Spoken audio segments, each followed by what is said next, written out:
Dear students, हम चर्चा करने जा रहे हैं गुप्त वंश के संदर्भ में कि किस प्रकार भारत में गुप्त वंश की स्थापना हुई और किस तरह गुप्त वंशीय शासकों ने भारत पर शासन किया और तत्कालीन भारत में गुप्त काल में किस तरह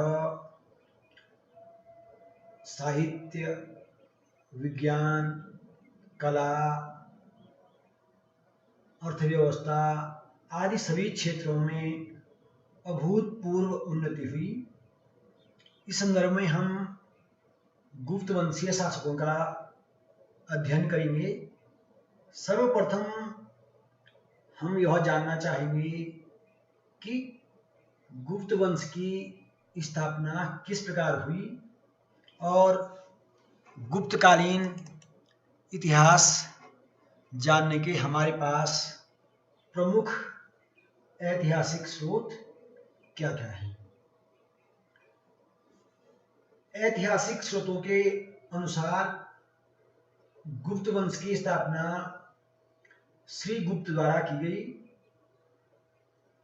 श्रीगुप्त के नाम के साथ जो गुप्त शब्द लगा हुआ है उसी से इस वंश का नाम गुप्त वंश पड़ा। गुप्त वंशीय शासकों के बारे में जो जानकारी हमें प्राप्त होती है उसे जानने के हमारे पास जो स्रोत हैं उनमें सर्वप्रथम जो साहित्यिक स्रोत हैं उन साहित्यिक स्रोतों में पुराणों का विशेष महत्व है। आप सभी जानते हैं कि संख्या में पुराण 18 हैं, परंतु ऐतिहासिक दृष्टि से हमारे लिए कुछ ही पुराण महत्वपूर्ण हैं जिनसे हमें ऐतिहासिक जानकारी प्राप्त होती है। यद्यपि कतिपय इतिहासकार पुराणों को ऐतिहासिक दृष्टि से विश्वसनीय या हम कहें ऐतिहासिक ग्रंथ नहीं मानते हैं, परंतु फिर भी पुराणों में हमारे प्राचीन भारतीय इतिहास की कई जानकारियां उल्लिखित हैं। इस संदर्भ में जैसे पारजिटर, केपी जायसवाल आदि कई विद्वानों का मानना ही है कि गुप्त वंश के बारे में पुराणों में जो जानकारी दी गई है वह विश्वसनीय है। अतः हम कह सकते हैं कि गुप्त वंशीय इतिहास जानने के लिए पुराण हमें पर्याप्त सामग्री उपलब्ध कराते हैं। पुराणों में जिनसे हमें गुप्त वंशीय इतिहास की जानकारी प्राप्त होती है उनमें जो महत्वपूर्ण पुराण हैं वे हैं वायु पुराण, ब्रह्मांड पुराण, मत्स्य पुराण, विष्णु पुराण और भागवत पुराण। इन पुराणों में जो गुप्त साम्राज्य की सीमाएं दी गई हैं, गुप्त साम्राज्य के जिन प्रांतों का उल्लेख किया गया है उनकी जानकारी हमें इन पुराणों से मिलती है तथा साथ ही साथ यह भी स्पष्ट होता है कि जिन राजाओं के नाम इन पुराणों में दिए गए हैं वास्तव में वे ऐतिहासिक दृष्टि से महत्वपूर्ण हैं। पुराणों से ही हमें यह जानकारी प्राप्त होती है कि चंद्रगुप्त प्रथम जो गुप्त वंश का शासक था उसका शासन प्रयाग, साकेत अर्थात अयोध्या तथा मगध के आसपास उसका साम्राज्य स्थित था। साथ ही साथ समुद्रगुप्त के बारे में भी पुराणों से पर्याप्त जानकारी प्राप्त होती है। इसके अतिरिक्त गुप्त साम्राज्य के बारे में जानने के जो प्रमुख स्रोत हमारे पास उपलब्ध हैं उनमें महत्वपूर्ण है जैसे प्रयाग प्रशस्ति। प्रयाग प्रशस्ति समुद्रगुप्त से संबंधित है जिसमें समुद्रगुप्त की विजयों का उल्लेख किया गया है। कि किस प्रकार समुद्रगुप्त ने दिग्विजय प्राप्त की और अपने साम्राज्य का विस्तार किया। इसी तरह जो विलसट स्तंभ लेख है, इससे भी गुप्त वंश के बारे में हमें जानकारी प्राप्त होती है, जिसमें कुमारगुप्त की विजयों का अर्थात कुमारगुप्त का वर्णन है। साथ ही साथ भीतरी स्तंभ लेख यह भी गुप्त वंशीय इतिहास जानने का महत्वपूर्ण स्रोत है। इसमें स्कंदगुप्त की विजयों का और स्कंदगुप्त के बारे में वर्णन किया गया है।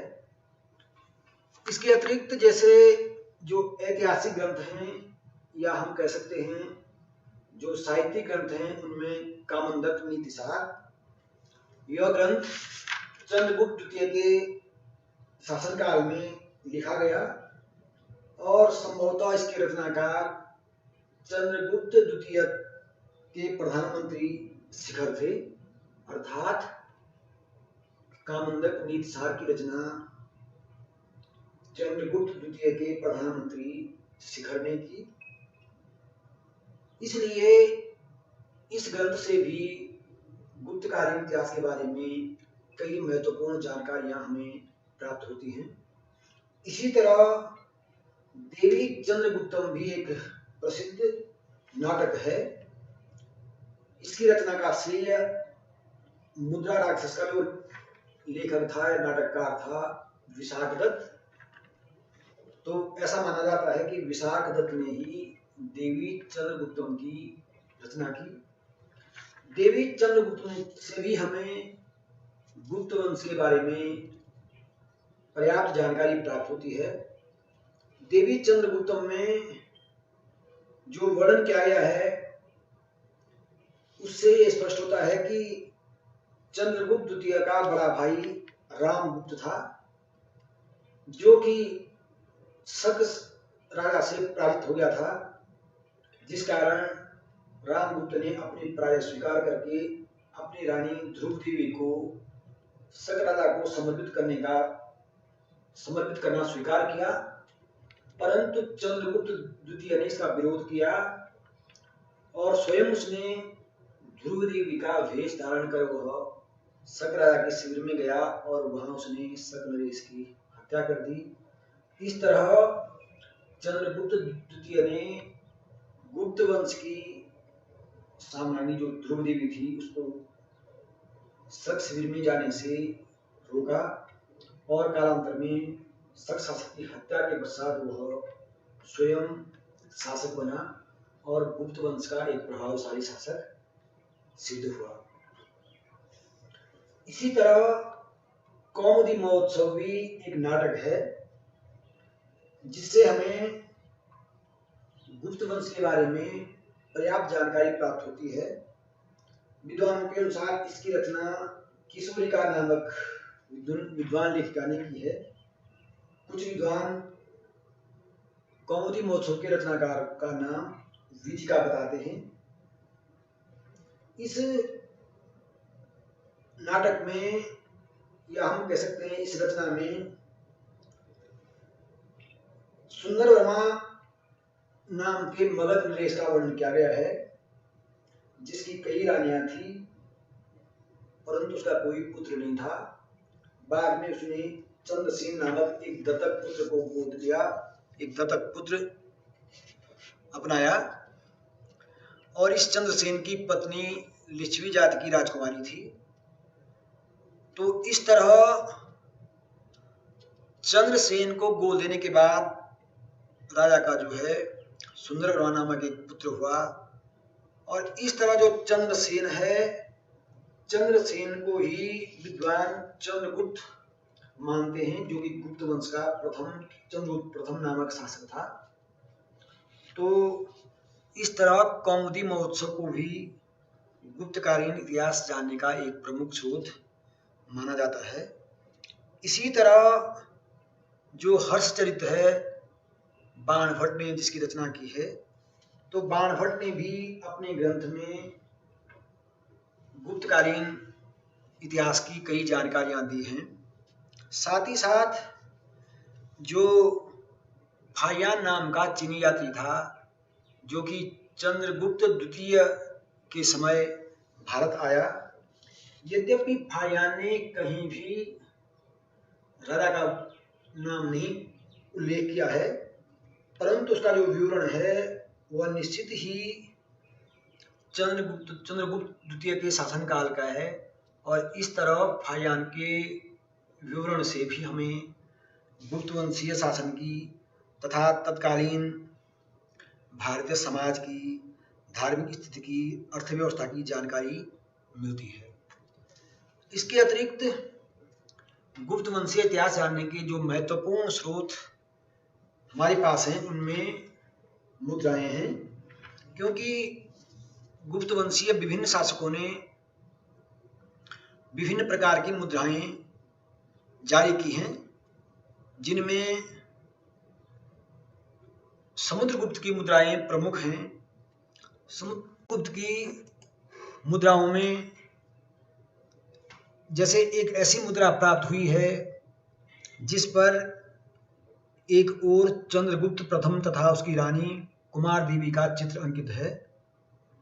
साथ ही साथ समुद्रगुप्त के चीता प्रकार, वीणावादक प्रकार, अश्वमेध प्रकार, पताका प्रकार, धनुर्धर प्रकार, इस तरह अनेक प्रकार के सिक्के प्राप्त हुए हैं।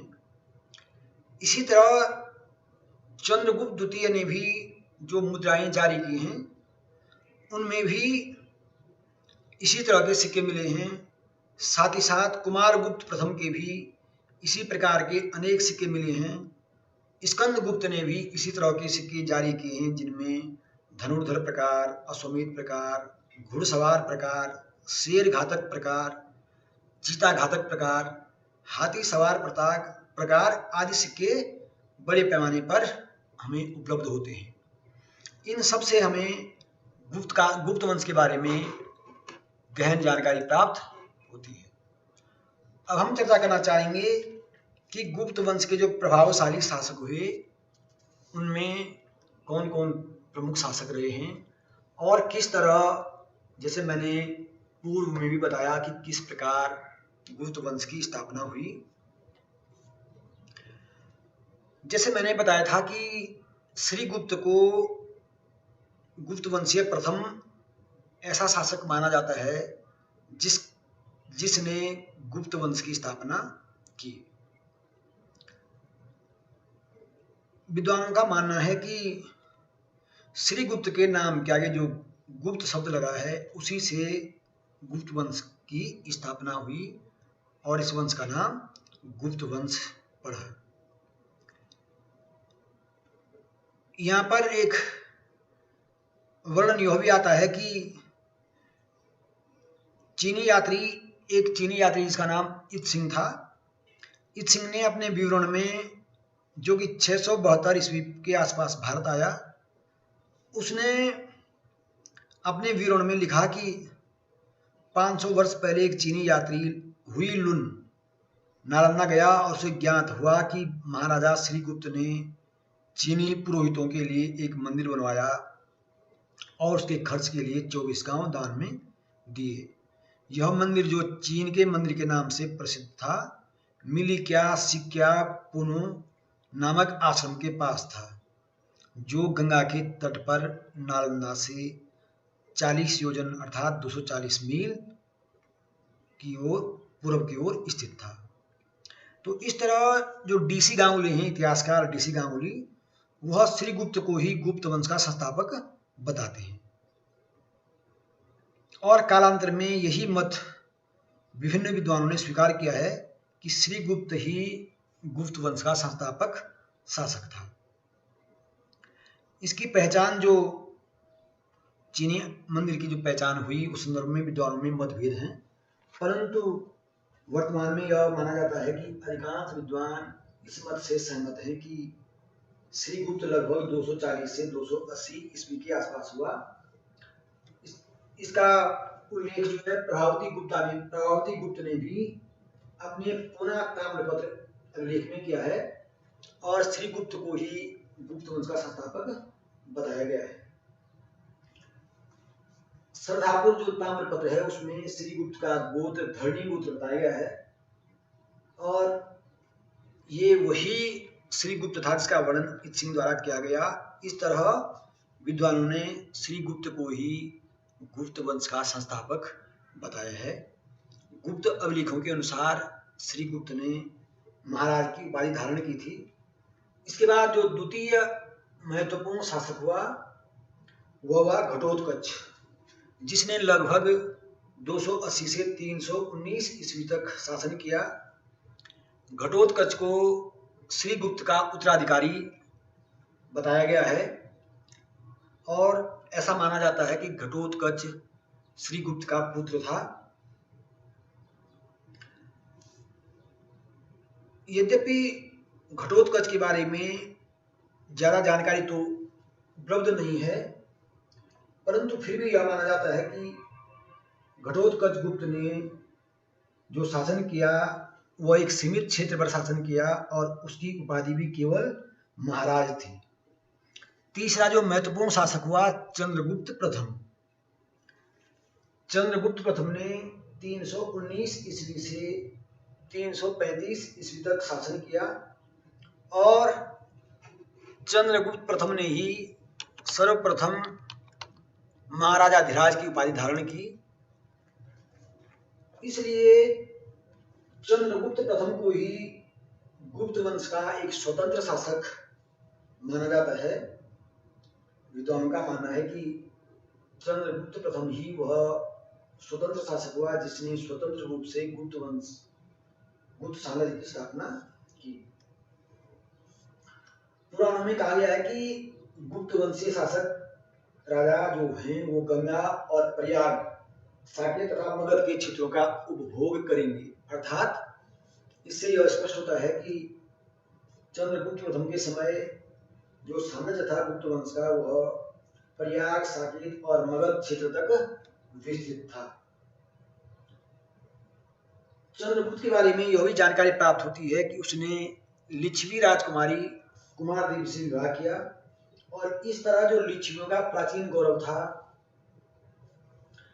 उस प्राचीन गौरव के कारण चंद्रगुप्त प्रथम के गौरव में भी वृद्धि हुई।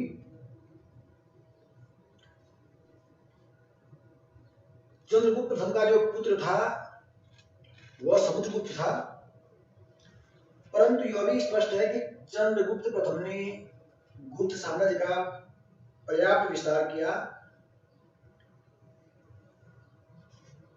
लिच्छवी राजकुमारी से विवाह करके उसने न केवल अपने गौरव को बढ़ाया बल्कि उससे उसके वैवाहिक संबंध भी प्रगाढ़ हुए और संभवतः ऐसा माना जाता है कि दहेज में भी उसे कुछ क्षेत्र प्राप्त, कुछ प्रदेशों की प्राप्ति हुई और इस तरह चंद्रगुप्त प्रथम ने गुप्त वंश को एक स्वतंत्र राजवंश स्थापित किया और गुप्त वंशी साम्राज्य को विस्तृत किया, अर्थात उसका विस्तार किया।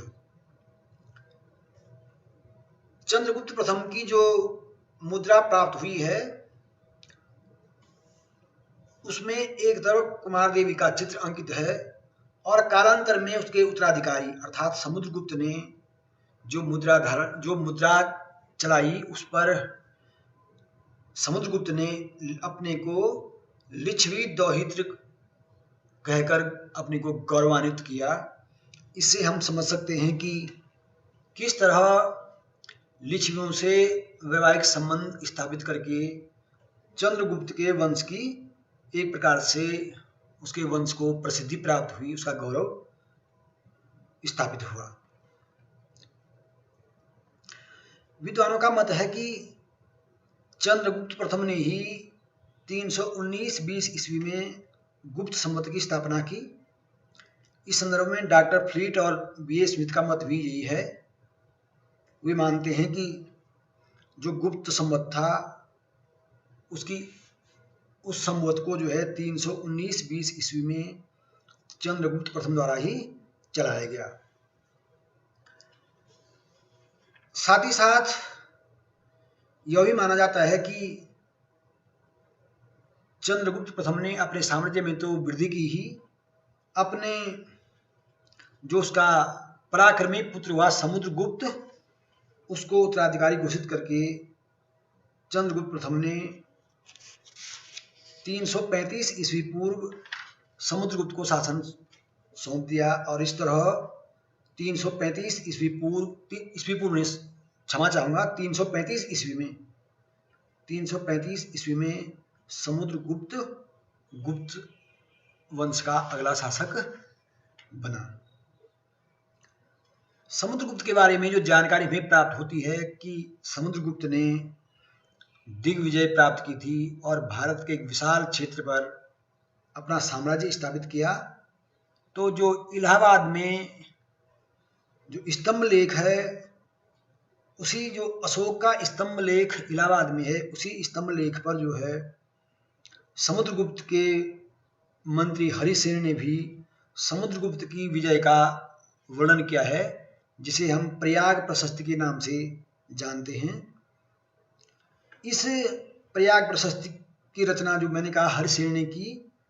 हरिसेन ने, जो कि समुद्रगुप्त का मंत्री अर्थात संधि विग्रह था, उसने संस्कृत में इस अभिलेख की रचना की है। इस प्रयाग प्रशस्ति में या इस प्रयाग स्तंभ लेख में समुद्रगुप्त ने पहली श्रेणी में दक्षिण के 11 राजाओं का नाम दिया है, जिनके विरुद्ध समुद्रगुप्त ने विजय अभियान किया और उन्हें पराजित करके उनसे अपनी अधीनता स्वीकार करवाई। दूसरी श्रेणी में आर्यावर्त के 9 राजाओं के नाम हैं, अर्थात उत्तर भारत के 9 राजाओं के नाम हैं। तथा तीसरी श्रेणी में वनवासी अर्थात जो 8 जो जंगली राज्य थे, उन जंगली राज्यों के नाम दिए गए हैं। और चौथी श्रेणी में जो सीमावर्ती राज्य रहे हैं, गुप्त साम्राज्य के सीमावर्ती राज्य, उनके बारे में इस अभिलेख में उनका वर्णन किया गया है। इस अभिलेख का जो प्रारंभिक भाग है वह पद्य में है और उसमें 8 श्लोक हैं, जिसमें समुद्रगुप्त की शिक्षा तथा राजा बनने की योग्यता का वर्णन किया गया है। यद्यपि इनमें पहले 2 श्लोक जो हैं अब एक प्रकार से मिट गए हैं, लुप्त हो चुके हैं। उन अभिलेखों में ऐसा वर्णन किया गया है कि समुद्रगुप्त ने अपने पिता के शासनकाल में भी सफलतापूर्वक युद्धों का संचालन किया था। चौथे श्लोक में बताया गया है कि समुद्रगुप्त को उसके पिता ने अपना उत्तराधिकारी मनोनीत किया और दरबारियों की उपस्थिति में ही समुद्रगुप्त को उत्तराधिकारी नियुक्त किया गया। इसमें यह भी वर्णन किया गया है कि इससे कुछ अन्य व्यक्तियों की ईर्ष्यावश चेहरे पीले पड़ गए थे। 5वें और 6ठे श्लोक में युद्धों का वर्णन है, जिनमें समुद्रगुप्त ने शत्रुओं को पराजित किया और बाद में उन्हें क्षमादान प्रदान कर दिया या उन्हें क्षमा दे दी। इस तरह समुद्रगुप्त ने जो विजय प्राप्त की, जो प्रयाग प्रशस्ति में जिन नामों का उल्लेख है, उनमें जैसे आर्यावर्त के 9 शासक हैं, उन 9 शासकों में से अच्युत, नागसेन, गणपति नाग, इनके नाम हमें उल्लिखित मिलते हैं। समुद्रगुप्त ने दक्षिण भारत पर जो विजय प्राप्त की, तो दक्षिण के राजाओं के प्रति समुद्रगुप्त ने 3 प्रकार की नीति अपनाई: ग्रहण, मोक्ष और अनुग्रह। अर्थात कुछ राज्यों को समुद्रगुप्त ने अपने अधीन कर उनका राज्य ग्रहण करके अपने राज्य में मिला दिया। कुछ राज्यों को विजय प्राप्त करके उनकी अधीनता स्वीकार करवा करके उनका राज्य उन्हें दे दिया, मैंने मोक्ष उनको छोड़ दिया। कुछ पर अनुग्रह करके, कृपा करके, उनसे जो भेंट लेकर के, उनसे वार्षिक कर की राशि को नियत करके, उन पे अनुग्रह कृपा करके उनका राज्य उन्हीं को दे दिया। इसी तरह सीमावर्ती राज्यों के प्रति समुद्रगुप्त ने सर्वकरदान, आज्ञाकरण, प्रणमागमन ये नीति अपनाई। अर्थात सीमावर्ती राजाओं को सभी प्रकार के कर देने के लिए कुछ राजाओं के साथ ये नीति अपनाई गई कि वह सभी प्रकार के कर समुद्रगुप्त को भेंट करेंगे, उसकी आज्ञा का पालन करेंगे, और दूसरा प्रतिवर्ष उसको प्रणाम करने अर्थात उसकी सेवा में उपस्थित होंगे। कुछ राजाओं ने आत्मनिवेदन करके और अपनी कन्या को समुद्रगुप्त को सौंप करके उसे वैवाहिक संबंध स्थापित करके अब समुद्रगुप्त की अधीनता स्वीकार की।